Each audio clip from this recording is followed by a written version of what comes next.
Anne-Margaret with Raise the Vibration, and I'm so excited to bring you another beloved author from our book, Raise the Vibration, a weekly guide for alchemizing the human experience. I didn't know this guy 5 years ago.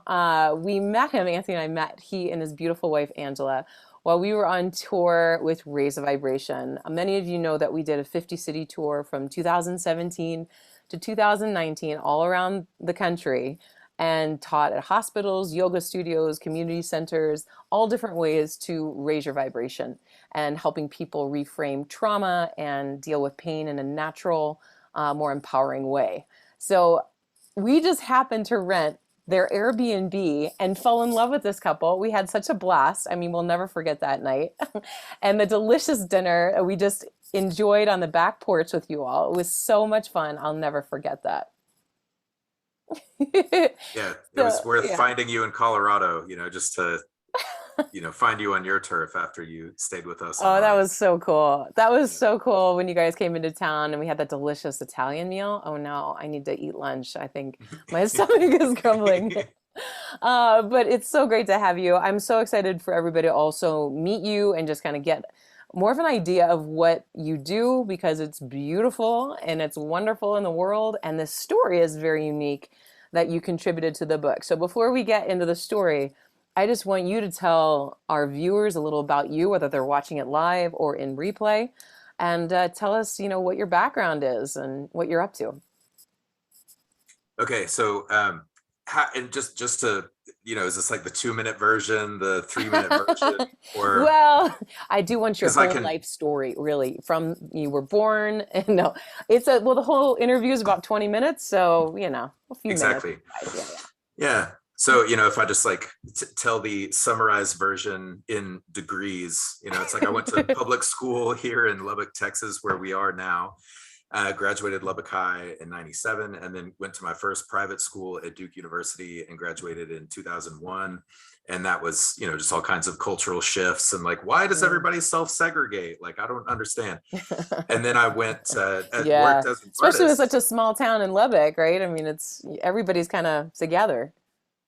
Yeah, it's like a city that, and this kind of speaks to my mentality and a lot of people from Lubbock. Like, it's completely flat. There's enough room for everybody, and there's enough like kind of space in people's schedules to be a little kinder and more Mm. like interested in what other people are doing. You know, Mm-hmm. it's like a big small town. And so just take that, package encapsulating kind of like what Lubbock culture is like.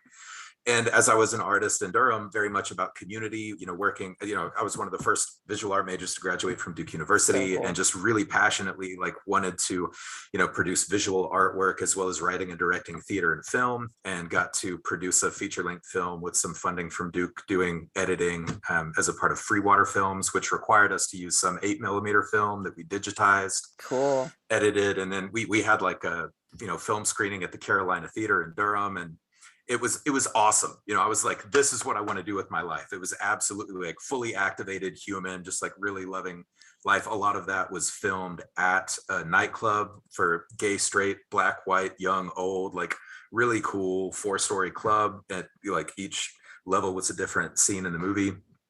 And so that was like my awesome bohemian life in Durham, North Carolina. And I was able to get a mortgage bagging coffee for a living with Counterculture Coffee, and we'll come back to counterculture. But the owner of Counterculture Coffee, Brett Smith, I was introduced to coffee, which is an incredible international industry that always tries to treat people well in the kind of cafe society that appreciates those values. And so that opened my eyes to like what international business can look like. And Brett Smith Mm. had an MBA from Keenan Flagler. So instead of doing an MFA in art to continue that track, I was like, I'm going to try to use the other side of my brain. And I went applying for MBA programs in business schools, because it was going to be like a drastic shift in my reality. I jumped at the opportunity to go to Australia to do that. So, telling my story in degrees, like Lubbock High 97, Duke 2000, AGSM MBA at the University of New South Wales in 2010. and was really blessed with an opportunity to work with ensemble partners, now ensemble consulting groups. So like David Hodes, Francois Foire, very internationally minded, like, breadth of experience, human, kind of like leader, warrior poets in the consulting space. And we got to fly all over the world working together. And that was amazing.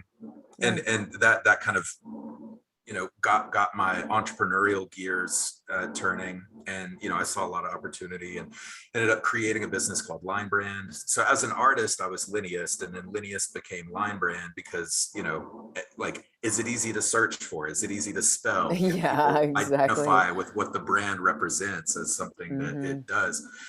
So, a lot of learning curve there. And but by the time I was like working with PwC Australia, doing some creative stuff with really cool people in these experiential workshops, which are amazing, like equal parts architectural concepts of building from the ground up and psychological concepts of like breaking down barriers of perceived reality and then transforming human potential through like rigorous multi-day scheduled processes to just like bring the best information out of people. That was the work that I was doing when I came back to visit my parents and met somebody that was the interim director of the Museum of Texas Tech University, and they needed a marketing director. And I was like, in year 3 or 4 of entrepreneurial burnout. And it was just like, yay, I had a month that I sold $20,000 worth of work after like making no money for the last 2 years. But in that time, I was like bartending and, just really enjoying being in like the craft beer scene in Australia. Had a really good time with that. But anyway, so we got that job at Texas Tech University, came back here in 2015. Angela and I got married in that time. My wife and I met while I was at that consulting firm. She got to see me like when I was at my, materialistic best, and then married me when I was at my like entrepreneurial, just like least predictable as like little red flag, She's walking amazing. down the aisle. Yeah. She's and I mean, amazing. so, and you guys are Angela so was a great. fashion designer. Yeah, well, thank you. And I just, okay, so that's my attempt at like sticking to time, telling an interesting story. It has a lot, I feel like I could have a lot to say, but not if I, make it so Well, you long. have a lot to say because it's like Yeah. you have such a trajectory, though. Like, I mean, Yeah. it's not fair for me to have you put your whole story into a couple minutes because It's totally fair. No, it's not. Some people can. Thank you for the invitation Some people to be can here. who've done like one thing, but there's so many dimensions to each one of us, and that's kind of the nature Well, you of. too.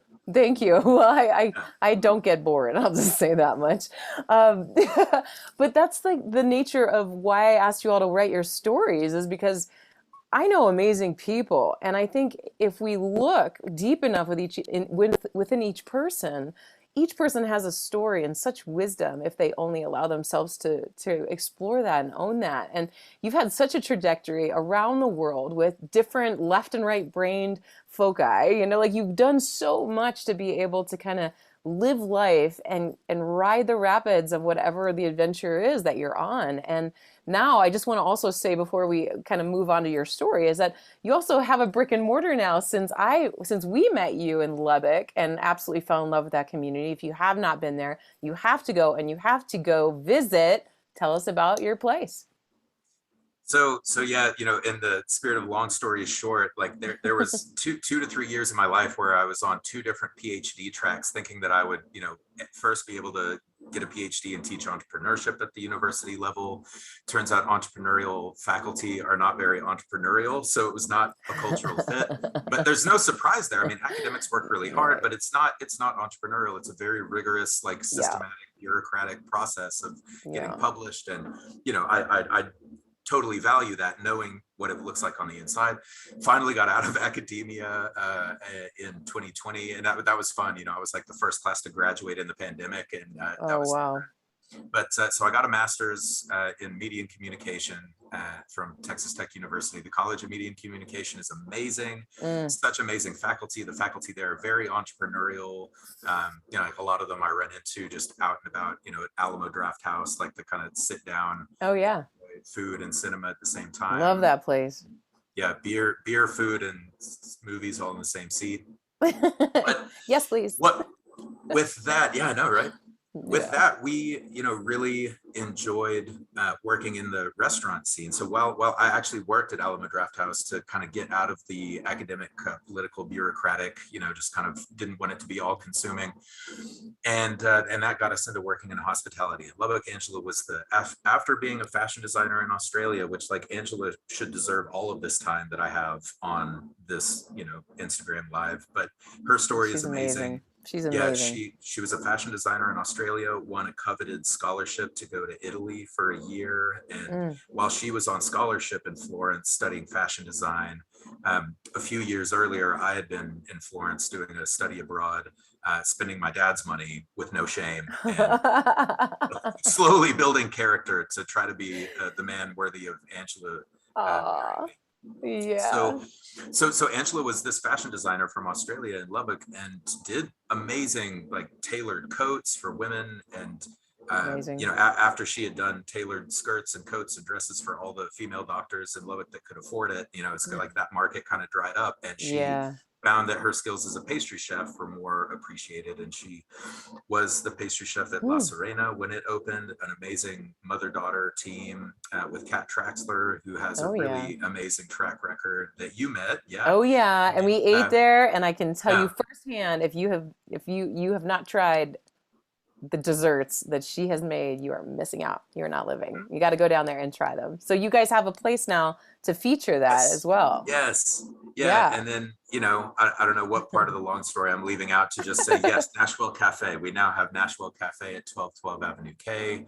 It did start as a co-working space at another location that was, not as glamorous as the location we have now. Mm. And there was a kitchen that Angela could have used, like connected to that space.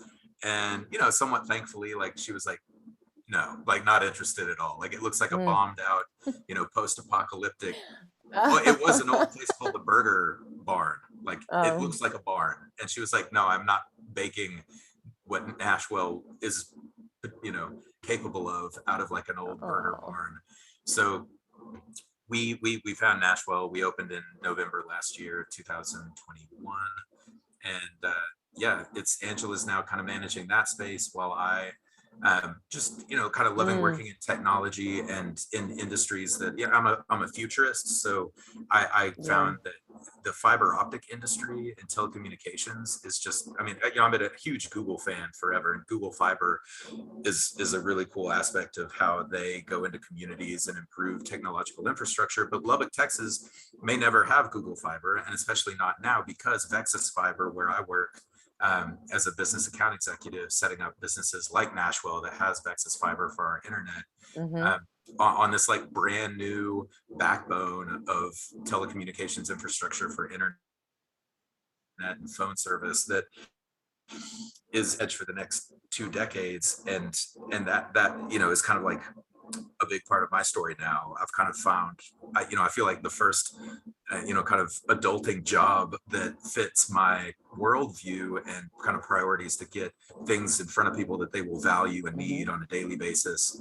And as an artist, it's like, oh, how I wish that would have been art, but people just don't need and demand reliable art service the way they do reliable internet service. So, I mean, we can talk about all that stuff, but I feel like I've kind of, done my best to summarize, where I'm at and what we're doing in Lubbock. Yeah.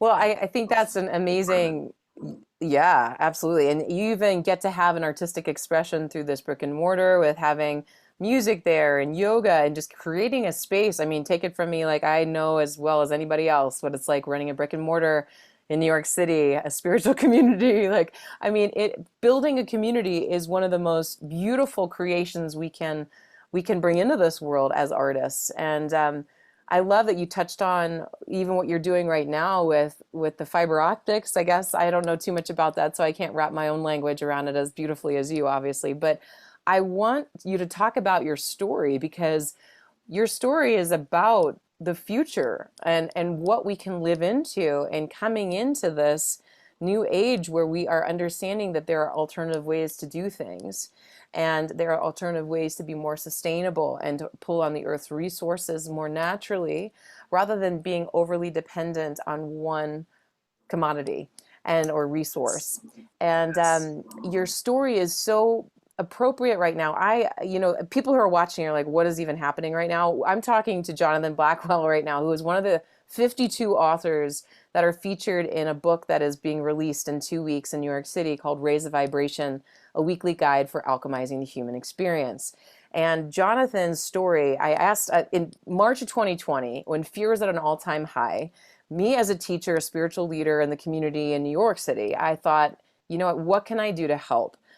Fear is not helpful. We need to focus on what we've already overcome when we're facing our current challenges. So I asked my friends, my community, my students, my colleagues, hey, you want to write a story of 1,000 words or less about something you've overcome, just to remind you of your own resilience. And I don't know what I'm going to do with it. Maybe I'll do a collection of essays, or I had no idea what it'd be. And it ended up being a weekly guide to help people integrate the wisdom of all these 52 authors in their own life and to be able to raise their own vibrational frequency, which we know is measurable through subatomic quantum measurement of how we go through life and how we perceive and how we attract. And this is something that's becoming way more mainstream, more acceptable, more talked about. And it is very much in alignment in a different kind of realm, but it is in this very much alignment with your story. So why this story? Why did you choose this story for this book? Because it's very time appropriate. Why did you choose this story as a story of resilience, of vision? Because your chapter theme is higher vision related to the sixth chakra. What are we envisioning for our life, for our future, for our planet, for our communities? And I want you to talk about that because I'm done. Go ahead. That's that's a pretty lofty goal for me to be the higher chakra, representative. But I mean, my brother, David, I have to give a shout out to David Blackwell, who's on the island of Koh Phangan, north of Koh Samui. I mean, he is my woo-woo, Yeah.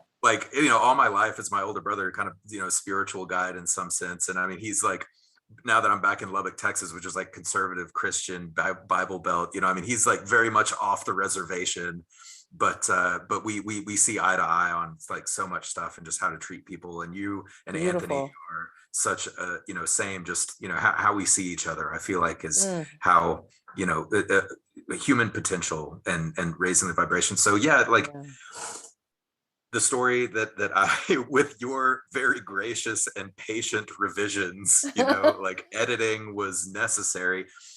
And we ended up with this, kind You were like, to be fair to you, you were like in sort of like this doctorate writing mindset.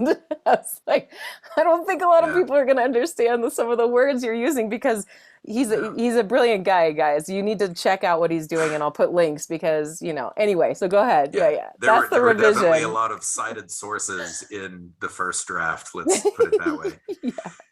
And so telling my story in degrees, when I was in Lubbock, but when I left in 97 to go to college, T-Bins had not yet started his massive outlay of millions and billions of dollars of cash to put in place what is now the largest kind of contiguous wind farm on the planet. And it's basically, Texas is now between Lubbock and Dallas, a 5-hour drive. It's all huge white windmills that are like $1 million each.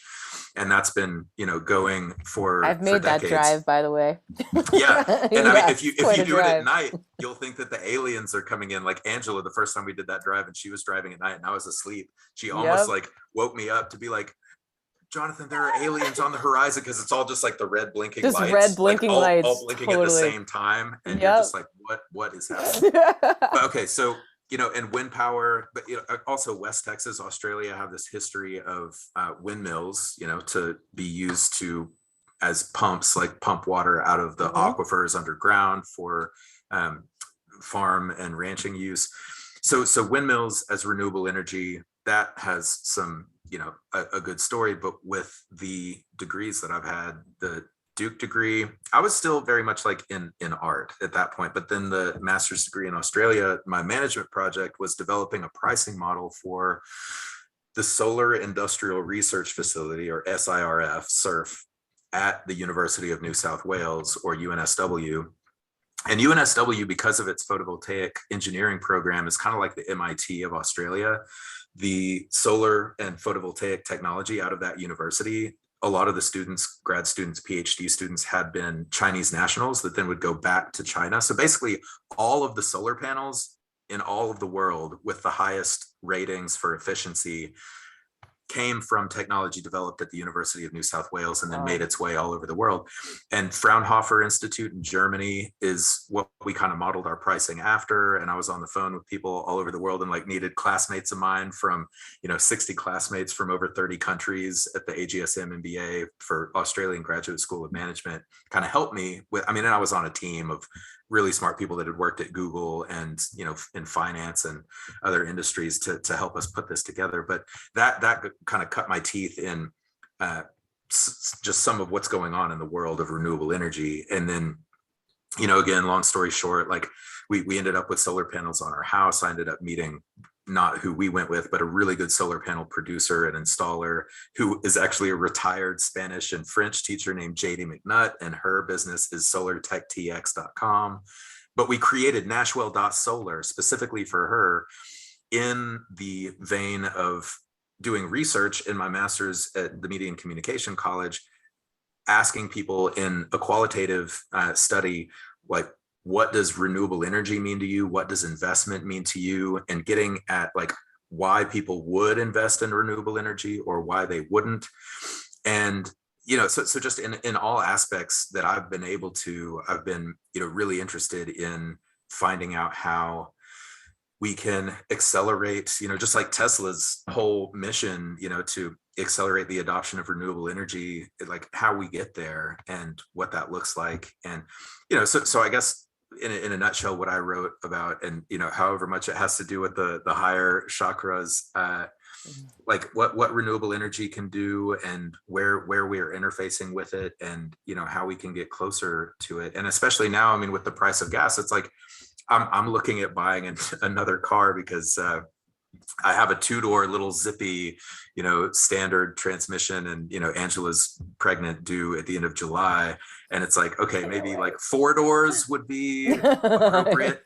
So I'm going to have to do that. And it's, it's like, okay, well, an electric car might be more expensive, but like, do you want to end up spending, 20, 30, 40 more $1,000 on a car that's going to be obsolete? Or is now the time to like hunker down, like make room in your budget and just invest in a technology that will be, kind of better for the planet? And, anybody that's watching that's a skeptic, it's like electric vehicles for the first 20,000 miles that they're on the road are not as efficient with all the stuff that you have to do to make them and make the batteries. And then, as long as you're recycling the batteries at the end of life, like it is eventually like better for at least the greenhouse gases in the environment. And, it's just kind of, if everybody, did the research, or if more importantly, the way our consumer society works, if it was just like shoved in people's faces as sexy, well marketed products that they can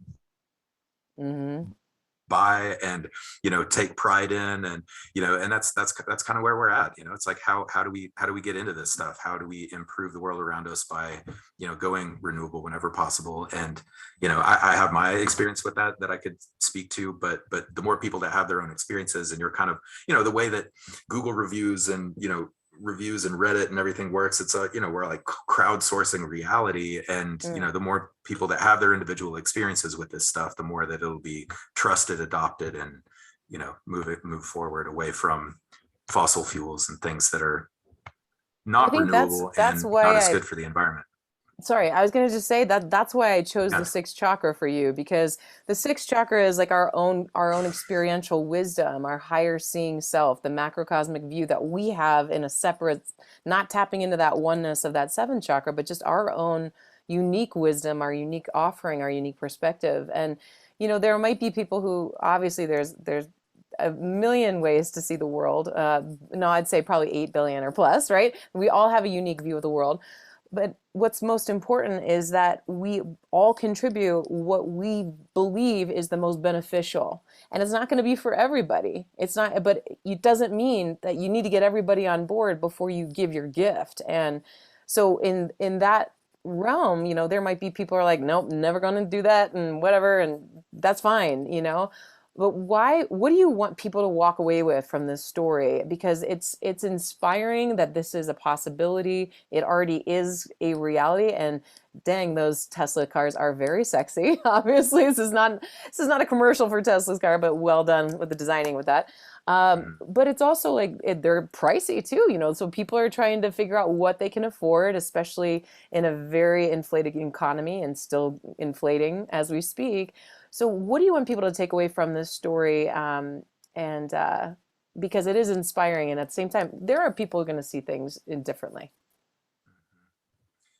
Um, oh man, I was just thinking of so many things while you were saying that, like, well, and so just to encapsulate kind of all of this, what some people might consider craziness, like the trajectory of what I've done in my life and how it, in retrospect, I'm like, yes, that makes sense. But, at the time, it's like, sometimes I was just doing things based on who I meet or opportunities that I didn't know until they existed and then pursued them. But so the sign at Nashville at 1212 Avenue K in downtown Lubbock, Texas says art, solar, co-work, and Australian bakery cafe.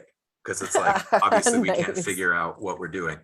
But I wanted to do that as much as it drove like our marketing team crazy and Oh, everybody yeah. that's like, this makes no sense. It's like, Right. well, it does if you tell the story in the right way. And if people come into the whole ecosystem that we're trying to create. I mean, it's like what you've done with, starting with your yoga studio and then going into the massage and, finding ways to pivot and, just, seize opportunities as the changing world around us presents.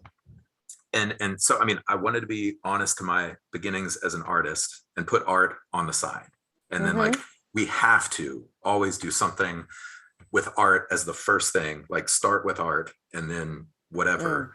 And then solar, right? I mean, it's like, if global warming continues and we're not trying to mitigate that disaster, I mean, it's like 105 degrees in Lubbock right now. It's been hotter, but I mean, it's not nice. When we were there, it was hotter. I was trying to run in the morning. I was like, oh, yeah. Yeah, but at least it's dry heat, so it's not Yeah, bad. But, exactly. I love that. So, Better so than yeah, humidity. Yes, yeah, and I've been there. Yeah. But the solar component, just giving people an excuse to talk about it, being someone who's and I've had some really interesting interactions lately with Fred Stampone, who is the CEO of Sunbolt, and Sunbolt makes these really cool like picnic benches with umbrellas, but the umbrellas are solar panels. Oh, sure. So you can like, do your work on a laptop or charge your device while you're, so we're looking at installing those at Nashville as our kind of very outward facing solar component of just how people are plugging into the community, and solar is a part of it. And then the co-work component, I mean, when we were living in Australia, we were a part of the Hub Australia community, and Hub Sydney was just launched, which was like the largest co-working space in the world before one in DC opened that overtook it. And then Brad Krauskopf is an incredible leader as the CEO of Hub Australia that I just got to see how when co-working is done well, it's such a great source of community and values, resources and reduction and yeah, exactly. And then WeWork is like on the other extreme of is it done well, is it not? But it's ever present and has now a compelling story behind it, whether it's good or bad. But that we definitely want that. We want people to be starting their entrepreneurial journey with as low overhead as possible and just get in and do it with us at monthly rates ranging from $50 to $300, and just get in, get started, and scale up as you can. And so that's kind of like my side of the sign. And then and there's a lot going on there. And then the Australian Bakery Cafe, I mean, just letting Angela fully express like what the talents are that she's proven are desired. And my mouth is watering. Literally, watering. Yeah, She's so talented. Yeah, I mean, really, she's just a total creative genius artist, and has the same MBTI as David Bowie, we've discovered. So she is like, I mean, just imagine like Ziggy Stardust as a pastry chef, right? I mean, like, Angela as as much as she might be an introvert, I think you've got some marketing things to work with that. truly, yeah, yeah. And Yeah. I don't want to market her too much, because it's also like everything's handmade, and it's not necessarily Yeah. scalable. It's like, you, if you get it, great, and if you don't, it's Hmm.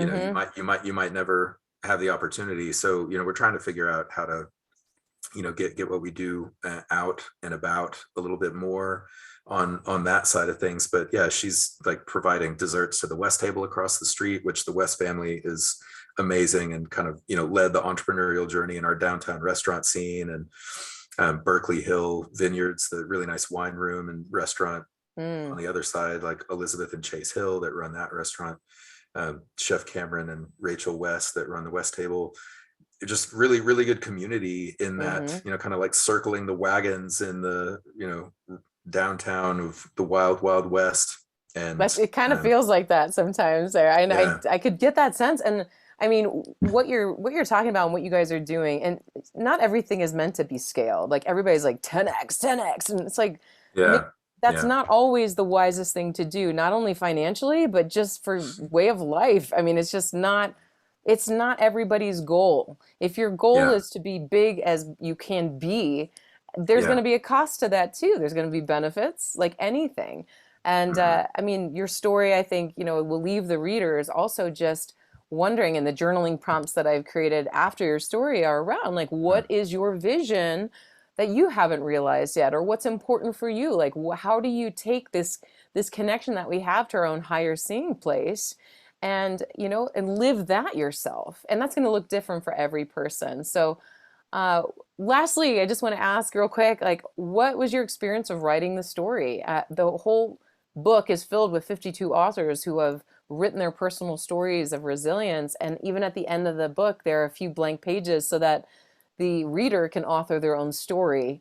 And storytelling is an indigenous practice that has passed down wisdom, help people process trauma, brought people together as a community, just pass like had the next generation stand on the shoulders of the previous one, so that we can pass down the greatest gifts that we can offer through what we learned and then how we failed, and just give that to the next generation. So for you, in your story, what did you get out of writing it and being a part of this project? Well, it's just how you put the book together, and to be a part of that. I'm so happy to have been invited to do that, and have been able to, with a lot of hard work that was demanded in an editing process to get me out of academia, which I am so grateful for. It's so I had a project that never quite took off, that was called, it was going to be a journal, with illustrations based on sketchbooks that I filled while I was traveling in Europe with some friends. And it was going to be called Shearing the Black Wool by Jonathan Blackwell. And basically like a kind Cool. of coming of age, it's like, Yeah. when it's like, and from a biblical standpoint, it's like when I was a child, I, acted like a child, did stupid stuff like a child, but, as an adult, I've left childish ways behind.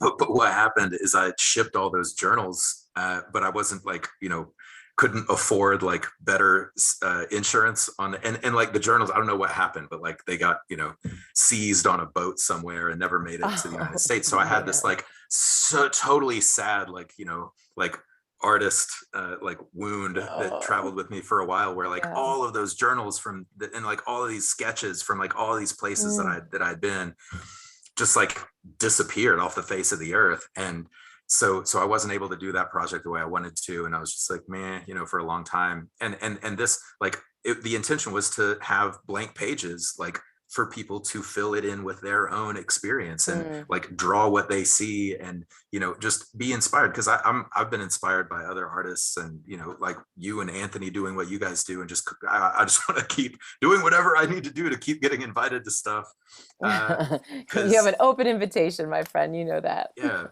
Yeah. And so that's how do I feel about being able to be a part of this? It's especially the invitation for others to continue in their own experience of Mm. what you have put so much work into publishing, to just kind of raise the vibration, to be activated, to you know, break out of the mold with individual ideas and be given a platform for those to go from ideas to words on paper, to conversations, to actions, to, you know, maybe brick and mortars wherever.